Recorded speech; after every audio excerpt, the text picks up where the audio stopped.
먼저 변이 바이러스 발생 현황에 대해서 말씀드리도록 하겠습니다.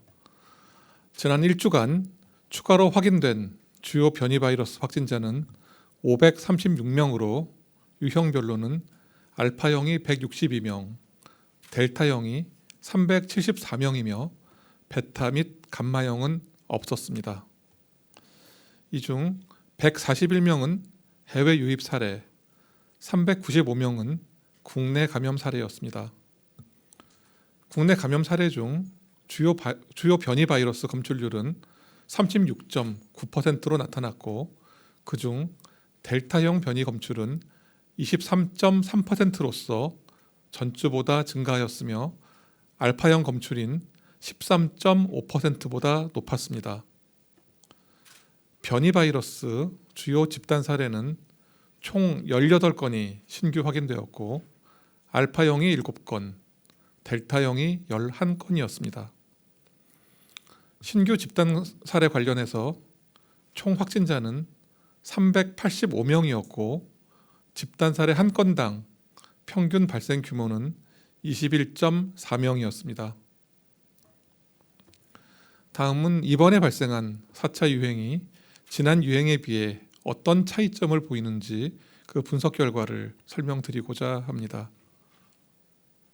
감염을 전파한 연령군과 전파된 연령군의 관계 분석을 통해서 전파 특성을 살피고자 했습니다. 본 분석은 감염자와 피감염자가 확인된 그런 사례들을 모아서 각각 감염에 기여한 확률 분포를 시각화한 것입니다.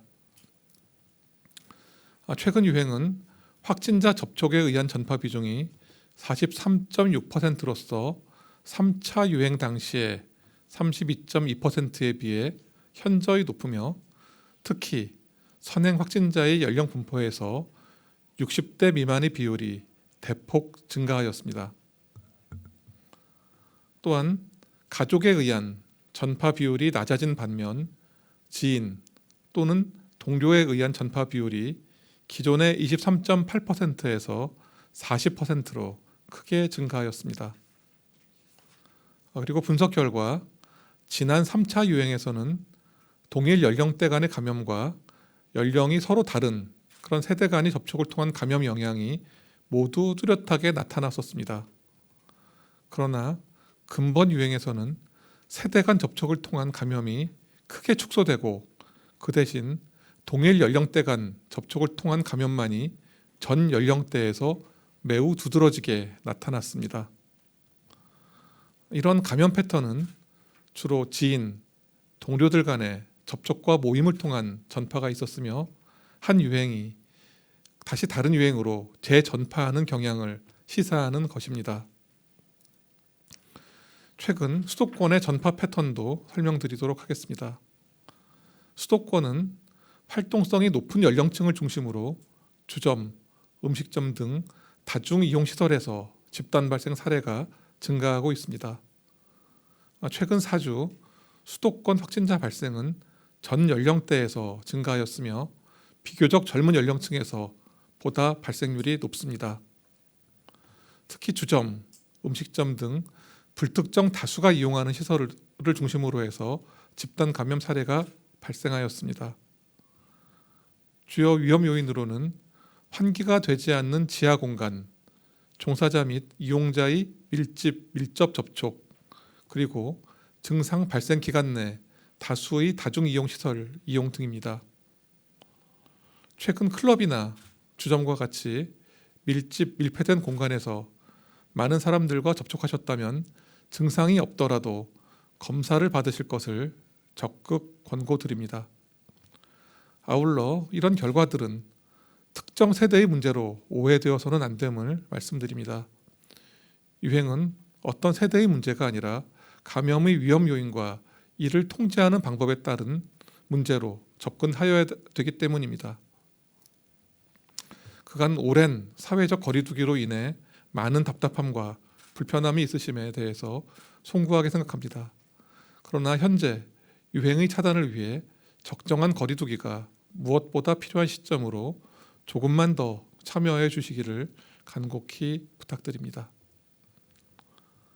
다음은 변이 바이러스 대응을 위한 검사법 도입과 검사기관 확대 계획에 대해서 말씀드리겠습니다. 방대본은 변이 바이러스 감시 확대를 위해 지자체에서도 델타 변이 검사가 가능하도록 새로운 선별검사 PCR 분석법을 도입하여 시범 적용하기로 하였습니다. 시범 사업은 지자체에서 선별적 PCR 분석법을 통해 델타 변이 감염 여부를 추정한 후 질병관리청에서 유전체 분석을 통해 최종 확정하는 방식으로 7월 15일부터 2주간 시행할 예정입니다. 다음은 60대 이상 인구 집단에서 백신 접종에 따른 환자 발생 그리고 위중증, 사망 사례 감소 효과에 대해서 설명드리도록 하겠습니다. 60대 이상 인구 집단에서는 백신 접종률 증가에 따라서 확진 환자, 위중증 사례 그리고 사망자가 모두 감소하고 있습니다. 60세 이상 연령대에서는 5월 이후 발생률이 감소하고 있으며 누적 1회 접종률이 88.3%에 도달한 7월 1주차에는 인구 10만 명당 3.5명 수준까지 발생이 감소하였습니다. 지난 5월에 확진된 60세 이상 확진자 3,906명에 대한 분석 결과 94.7%가 백신 미접종자 또는 1회 접종 이후 14일 미경과자로 밝혀졌습니다. 확진 후 28일간 임상경과 추적 관찰 결과 미접종 확진자의 위중증률은 7.2%, 치명률은 1.8%인 반면 1회 접종자의 위중증률은 5.5%, 치명률은 0.5%였으며 2회 접종 완료자의 경우 위중증 및 사망 사례는 전무하였습니다. 결과적으로 예방접종 완료 후 감염된 사례에서 중증 및 사망 예방 효과는 100%로 나타났으며 1회의 접종만으로도 22.8%의 중증 예방 효과와 72.4%의 사망 예방 효과를 기대할 수 있습니다. 백신 접종이 감염에 취약한 고령층의 중증 질환과 사망을 예방하는 효과를 확인하는 데 의미가 있습니다. 다음으로는 30세 이상의 예비군과 민방위 대상으로 진행한 얀센 백신의 감염 예방 효과에 대해서 말씀드리겠습니다. 지난 7월 5일부터 111만 9,227명이 접종 후에 14일이 경과한 접종 완료자로 분류되었습니다. 접종 완료자와 미접종자의 발생률을 비교한 결과 얀센 백신의 감염 예방 효과는 92.8%로 나타났습니다. 다음은 백신 접종 후에 돌파 감염에 대해서 말씀드리도록 하겠습니다. 돌파 감염은 백신 접종 완료 후 2주가 지나 확진된 경우를 말하며 접종 완료자 416만 7,322명 중 돌파 감염 추정 사례는 252명입니다. 위중증으로 진행된 사례는 2건이었으며 사망자는 없었습니다. 돌파 감염 중 변이 바이러스 사례를 분석한 결과 분석 대상 37명 중 12명에서 주요 변이 바이러스 감염이 확인되었으며 유형별로는 알파형 변이가 9명으로 가장 많았으며 베타형 1명, 델타형 2명이 확인되었습니다. 모든 백신에서 돌파 감염은 발생할 수 있습니다. 다만 현재까지 돌파 감염은 매우 드물게 발생하고 있으며 특이 징후는 발견되지 않고 있음을 설명드립니다. 다음은 교육, 보육 종사자와 돌봄 인력에 대한 7월 예방접종 사전 예약에 대해서 말씀드리도록 하겠습니다. 사전 예약 대상은 초등학교 3학년에서 6학년 및 중학교 교직원과 앞선 조기 접종, 즉 7월 13일에서 17일 사이를 뜻합니다. 조기 접종에 참여하지 않은 어린이집, 유치원 및 초등학교 1, 2학년 교직원 등 교육 및 보육 종사자, 돌봄 인력 등입니다.